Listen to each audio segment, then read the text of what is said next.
se miran, se presienten, se desean, se acarician, se besan, se desnudan, se respiran, se chupan, se demudan, se adormecen, despiertan, se iluminan, se codician, se palpan, se fascinan, se mastican, se gustan, se babean, se confunden, se acoplan, se disgregan, se aletargan, fallecen, se reintegran, se distienden, se enarcan, se menean, se tuercen, se estiran, se caldean, se estrangulan, se aprietan, se estremecen, se tantean, se juntan, desfallecen, se repelen, se enervan, se apetecen, se acometen, se enlazan, se entrechocan,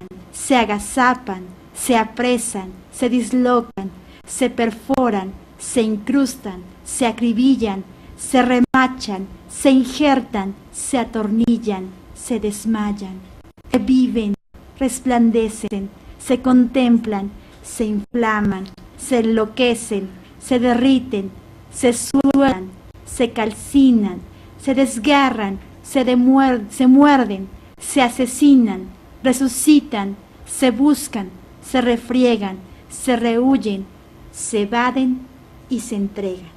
Oliverio Girondo, un poeta argentino, un poeta que es necesario leerlo, sobre todo en este tema que estamos manejando el día de hoy, que es un tema sobre disfunción eréctil. Estamos con el doctor Edgar Acevedo y nos está comentando acerca de este tema. Vamos con el doctor Edgar. Gracias, Gaby. Quiero comentar algo que no había comentado desde el inicio. Y esto es que las disfunciones de la vida erótica pueden afectar a cualquiera de nosotros, sin importar, digamos, la edad, porque la edad, a veces creemos que la sexualidad muere con la edad, y esto pues no es cierto. La sexualidad no muere con la edad, muere con la persona.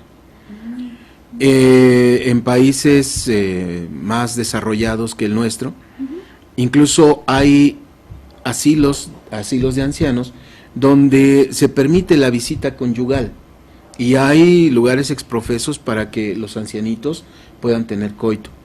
Ahora, se ha visto que hay personas que ejercen su sexualidad con mayor frecuencia y la sexualidad hace que tu vida sea más placentera, que tengas mejor calidad de vida, una sexualidad sana, por supuesto, pero además también prolonga los años de vida. Sí. Es decir, el Homo longevus, que es un ser humano que vive muchos años, pues también va de la mano con aquella persona que ejerce su libertad sexual con responsabilidad. Eso sí, nunca hay que perderlo de vista, la responsabilidad, sí, pero que la ejerce libremente y a su propio ritmo y velocidad, es decir, sin represión. Bueno, porque también se da el caso de que los que tienen muchísimos hijos, ¿no? O sí, sea, sí, bueno, sí, por supuesto. También son, digo, es justamente tener responsabilidad, ¿no? O sea, claro. Sí tener esta libertad sexual, pero también tener la responsabilidad de no tener tantos hijos, porque eso también es otra situación que también se da. Muy cierto. Bueno, pero antes de continuar, doctor, habíamos quedado con esta pregunta de sobre el machismo que existe en nuestro México actual, por decirlo así. Claro. Sí, bueno, que no, además que se ha visto desde antes, ¿no? Reflejado, pero sigue manteniéndose. ¿Qué nos puede comentar acerca de cómo afecta esto también en la relación sexual? Bueno, definitivamente el machismo ejerce algo que se llama violencia sexual. Tal vez me voy a salir un poco de tema en el aspecto de las disfunciones de la vida erótica, porque la violación no es una disfunción de la vida erótica. Claro. Sin embargo, la violación sexual, obviamente. Sí. Sin embargo, quiero aclarar una situación. Sí. La mayoría de las veces pensamos que las violaciones se dan fundamentalmente por deseo del violador sobre su víctima. Sí. Sin embargo, no es cierto. Por estudios que se han estado realizando, se ve que el objetivo fundamental de una violación no es la satisfacción sexual. Sí. La satisfacción sexual es secundaria, Pero el objetivo que ejerce un abusador sexual es ejercer su poder sobre la otra persona. Es decir, la violación es una forma de agresión sexual, de violentar sexualmente, pero también es de decir, eres un objeto. Eres un objeto y esto para mí es la expresión máxima de la brutalidad machista. Sí. Entonces, una persona que está ejerciendo violencia sexual sobre otra persona, sometiéndola por la fuerza, sea hombre o mujer, porque casi la mayoría de las veces pensamos en un violador varón. Sí, porque también las mujeres tienen esa tendencia. Sí, sobre todo cuando son mujeres celosas, sí. Llegan a este punto en el que presionan mucho a los varones, a las parejas. Así es. Y también existe esta violencia, ¿no? Sí, definitivamente. Entonces, regresando a lo del machismo, pues efectivamente el machismo es una de las ideologías, es una ideología que a través de la cultura que nosotros hemos estado fomentando, pues puede violentar sexualmente a la pareja. Uh-huh. Ahora, uno de los grandes problemas aquí es que nosotros mismos estamos perpetrando ese machismo, generación tras generación, generación tras generación, y es que esto es como ver qué fue primero, el huevo o la gallina. Claro. Yo le preguntaría a una persona, bueno, ¿quién hace a un machista? Pues indudablemente la cultura. ¿Quiénes son los encargados de transmitir esa cultura? Fundamentalmente la familia. Y de la familia fundamentalmente la mamá. Vivimos en una sociedad matriarcal donde las madres prácticamente llevan la mayor parte del peso de la educación de los hijos. Así es. Entonces podemos decir que atrás de un machista hay una hembrista.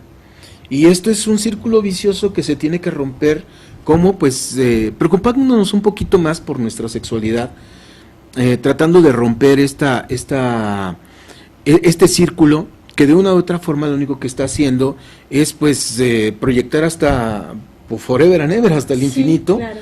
este machismo cultural que pues nosotros tenemos. Pero por ejemplo, doctor, cuando uno entra por ejemplo a la secundaria, se hace un pequeño intento por acercar a los jóvenes a este tema de sexualidad.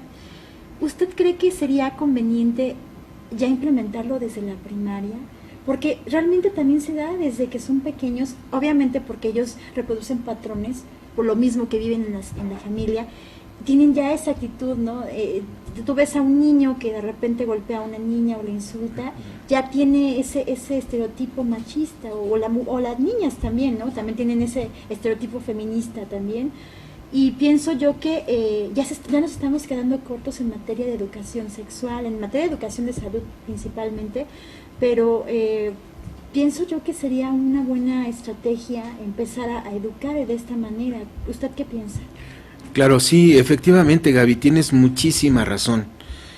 Existen hoy por hoy muchos libros, muchos textos donde se les educa primero a los padres para poderles hablar de sexualidad a los hijos, ya que nadie puede dar lo que no tiene, ¿verdad? Sí, claro. Entonces, obvio, a un niño de, no sé, 6, 7 años no le voy a hablar de la misma manera que le voy a hablar a un niño o una niña, claro, de 10 años incluso. Uh-huh. Entonces, tenemos nosotros que utilizar un lenguaje ad hoc con la edad, uh-huh, primero, pero también ad hoc con las circunstancias. Uh-huh. En este momento voy a relatar un caso, pues, un poquito, pues, fuerte, sí, de que yo en mi consultorio recibí a una niña de 7 años de edad, sí, que le gustaba tener coito con los novios de las primas, pero tomando en cuenta que las primas tenían 15 y 18 años, entonces pues esta niñita chiquita de 7 años ya a su tierna edad ya había tenido coito con jovencitos de 15, 16, 17, 18 años y ya había tenido más de 10 parejas sexuales a los 7 años. ¡Qué barbaridad! Obviamente estamos hablando aquí de que se hizo un estudio bastante fuerte del caso, uh-huh, para ver desde dónde fue el origen, claro, sufrió alguna violación, algún abuso, etcétera, etcétera, etcétera. Y una vez que se despertó la sexualidad, porque la sexualidad no es mala, claro, la piel se hizo para experimentar las sensaciones, y las sensaciones eróticas son placenteras. Entonces, la niña lo único que estaba haciendo era jugar. Sí. Sin embargo, a los 7 años, ya con múltiples parejas sexuales, obviamente no le voy a hablar de la misma manera que le voy a hablar a una niña de 7 años que no ha tenido nada que ver en la cuestión de relaciones coitales, ¿verdad? Sí, claro. Entonces, estos casos sí son casos que se tienen que tomar así como con pincitas y darle a cada uno su propia importancia, sí. A cada uno tratarlos como se tienen que tratar. Claro, pues es que hay una situación, ¿no? Sí hay materiales para promover en los niños, o más bien para impulsar en los niños el conocimiento sobre su cuerpo, sobre pues la sexualidad y toda esta situación, pero son materiales caros. Eso es lo más curioso, ¿no? Desafortunadamente. Y pues esto da mucha tristeza, ¿no? Tristeza porque... Perdón que te interrumpa, Gaby. Otro de los grandes problemas, ahorita que mencionabas esto de los materiales caros, en algún tiempo a mí me llamaron para dar charlas en algunas escuelas, tanto de orden privado como de orden público. Pero sabes que, Gaby, otro de los grandes problemas a lo que nos enfrentamos los educadores sexuales es que la cerrazón de algunas personas impide que se les dé información adecuada. Sí, claro. Yo les decía a muchos padres de familia, a ver, si tú no le informas a tu hijo sobre sexualidad o sobre drogas o lo que tú quieras, si tú no educas a tus hijos, alguien los va a educar por ti. Claro. ¿Quién prefieres que los eduque? ¿Un profesional o que se eduquen entre amiguitos o que ya el primito, el tío, el amigo, el bla bla bla, ya les estuvo metiendo una información que no necesariamente puede ser errónea, pero también no necesariamente puede ser acorde con su edad? Entonces, a los niños se les tiene que educar de acuerdo a su edad para que ellos vayan, es como una comida. Sí. Si yo empiezo con el plato fuerte, pues la digestión no va a ser adecuada, ¿verdad? Claro. Tiene que tener un tiempo. Sí. Entonces, todo es a su tiempo, todo es parte de ese mismo proceso, por un lado.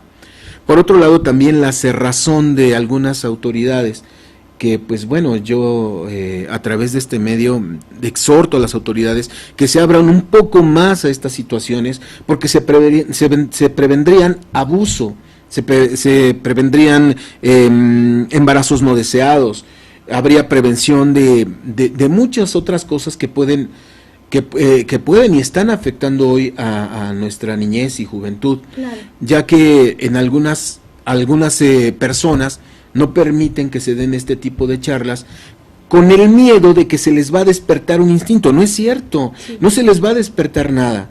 Lo único que va a pasar es que van a tener una información adecuada y no van a hacer lo que ellos creen que debe de ser en ese momento. Claro. Bueno, todavía tenemos un poquito de tiempo, Mayri, o ya vamos a terminar nuestro último bloque. Sí, tenemos, este ya es nuestro último bloque, ¿verdad? Bueno, pues entonces, doctor, antes de terminar este bloque, quisiera que nos diera un mensaje acerca de cómo podemos nosotros de alguna manera combatir una disfunción eréctil, o más bien cómo podemos manejarla con nuestra pareja. ¿Qué es lo que usted recomienda? Bien, pues lo primero sería, punto número 1, aceptación. No puedo resolver un problema si no lo acepto. Lo primero, tengo que aceptar que tengo un problema. Ahorita solamente hablamos de 2, pero quiero aclarar que puede haber una disfunción de la vida erótica por cada una de las fases de la respuesta sexual humana. Deseo, excitación, meseta, orgasmo y resolución. Puede haber muchas disfunciones en cada uno de estos estadios. Entonces, primero tengo que aceptar que tengo un problema. Segundo, no debo de presionar a mi pareja, porque sería tan absurdo como decirle a alguien que tiene cáncer, oye, quítate tu cáncer, oye, échale ganas, oye, no, o sea, definitivamente tengo que aceptar que lo tengo, saber que es un problema y que tengo que buscar a un profesional. Y un profesional, fundamentalmente, que esté bien orientado hacia la sexualidad, ya que a veces, sin hacer menos a nadie, por supuesto, buscamos orientación tal vez en personas que no tienen la suficiente profundidad para manejar temas de sexualidad. Ok, pues le agradezco mucho la entrevista, doctor Gracias a ti, Edgar Gaby. Acevedo. Y bueno, pues en nombre del titular de este programa, que es Gerardo Said, les acompaña en esta ocasión Gabriela Fuentes. Agradezco también a la producción de Mayri Arbizu por hacer posible este programa y nos vemos en la siguiente emisión de Conciencia Planetaria. Gracias a todos, nos vemos el siguiente programa. Hasta luego. Gracias, doctor. Gracias, Gaby.